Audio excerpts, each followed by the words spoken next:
and welcome everyone. Today I'm going to talk about how to log into Telegram without phone number.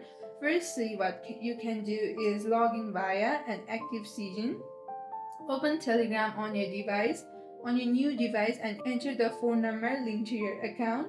Telegram will automatically send a login code directly to the active Telegram app on your older device by passing SMS. Open your existing Telegram app.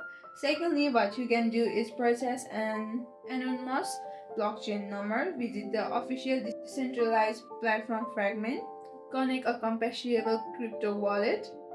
Thirdly, you can do is use a paid virtual number app. Download and sign up for reliable virtual number services like Google Voice, Host, or Text Free. Rent on purchase a number available in your preferred region. Enter this virtual number into Telegram and check the virtual number app's inbox to receive your verification code.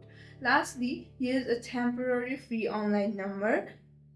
Go to a temporary SMS site, copy an available number, and paste it into Telegram. Refresh the site to read the public verification code and log in. If you still have any questions, comment down below.